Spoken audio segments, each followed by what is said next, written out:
இப்போ என்ன செய்ய போகிறோன்னா மாம்பழத்தில் குழம்பு செய்ய போகிறோம். அதுக்கு தேவையான பொருள் என்ன, தேங்காயை துருவி வச்சுக்கணும், மாம்பழத்தை அரிஞ்சு தனியாக வச்சுக்கணும், வெங்காயம், தக்காளி பச்சையாக அரிஞ்சு வச்சுக்கிட்டு, மறுபடி இது ஒரு மிக்ஸி ஜார் எடுத்துகிட்டு மிளகு அரை ஸ்பூனு, மஞ்சள் தூள் அரை ஸ்பூனு, சீரகம் அரை ஸ்பூனு, கடுகு ஒரு ஸ்பூனு, மல்லித்தூள் மிளகாய் தூள் 2 ஸ்பூனு.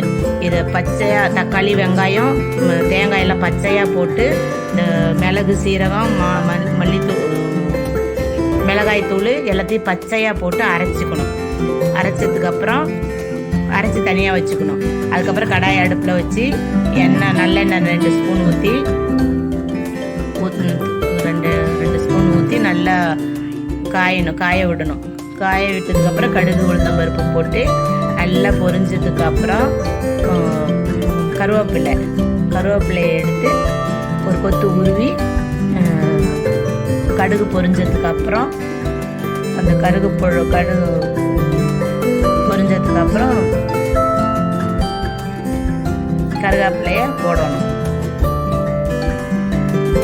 இப்போ நல்லா கடுகு பொரிஞ்சிட்ருக்கு. பொரிஞ்சு முடிச்ச பின்ன கருவேப்பிலையை போடணும். ஒரு கொத்து கருவேப்பிலை உருவி போட்டு நம்ம மிக்ஸி ஜாரில் அரைச்சி வச்சுருக்கோம் இல்லையா, அந்த கலவையை பச்சையாக போட்டு அதை எடுத்து அந்த கருவேப்பிலையில் ஊற்றணும். ஊற்றி பச்சை வாசனை போகிற அளவுக்கு நல்லா எண்ணெயிலே வணக்கி விடணும். வணக்கி எண்ணெயெல்லாம் திரிஞ்சு வந்ததுக்கப்புறம் கொஞ்சம்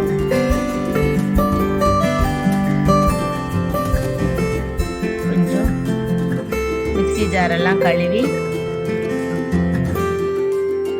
அந்த நல்ல எண்ணெய் திரிஞ்சு வந்ததுக்கப்புறம் மிக்ஸி ஜார் கழுவி அந்த தண்ணி கொஞ்சம் நம்மளுக்கு தேவையான அளவு தண்ணி ஊற்றிக்கணும். தண்ணி ஊற்றி நல்லா இதெல்லாம் கலக்கி விட்டு தேவைப்படுற அளவுக்கு தண்ணி ஊற்றிக்கோங்க. உங்களுக்கு தேவையான அளவு கொஞ்சம் கெட்டியாக இருந்தால் தான் நல்லாயிருக்கும். தேவைப்படுற அளவு தண்ணி ஊற்றிக்கோங்க. தண்ணி ஊற்றினதுக்கப்புறம் தேவையான அளவு உப்பு போட்டுக்கோங்க. உப்பு போட்டு எல்லாத்தையும் நல்லா கொதிக்க வைங்க. நல்லா கிண்டி விட்டு நல்லா கொதிக்க வைங்க.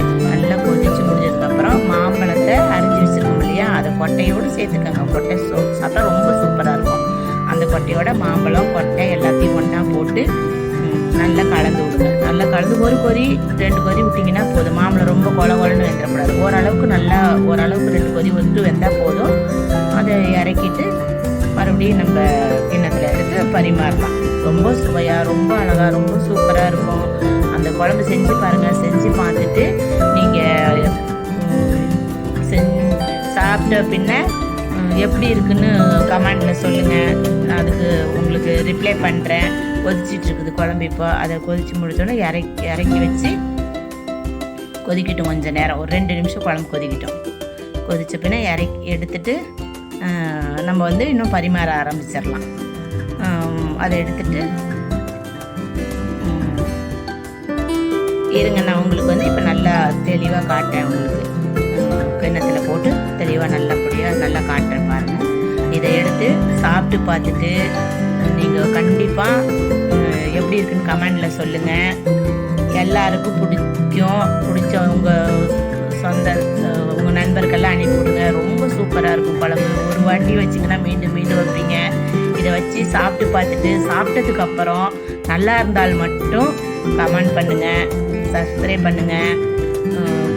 பக்கத்துலேயே ஒரு பெல் ஐக்கான் வரும், அதை கிளிக் பண்ணுங்கள். கண்டிப்பாக எங்களுக்கு ஒரு ஆதரவு கொடுங்க. கண்டிப்பாக ரொம்ப சூப்பராக, ரொம்ப நல்லா குயிக்காக எவ்வளோ சீக்கிரம் செய்ய முடியுமோ அவ்வளோ சீக்கிரம் செய்யலாம். ரொம்ப டேஸ்ட்டாக ரொம்ப நல்லாயிருக்கும். நீங்கள் சாப்பிட்டு பார்த்து இதில் என்ன ஒரு இதுன்னு கேட்டிங்கன்னா, அது கூட கடுகு போட்டு அரைக்கிறோம்ல, அதுதான் இந்த மாங்காய் குழம்போடைய டேஸ்ட்டு கொடுக்கறதுக்கு ஒரு இது செம்ம சூப்பராக இருக்கும். நீங்கள் சாப்பிட்டு பார்த்துட்டு கமெண்ட் பண்ணுங்கள். கண்டிப்பாக ஒரு ஆதரவு கொடுங்க. தேங்க்யூ.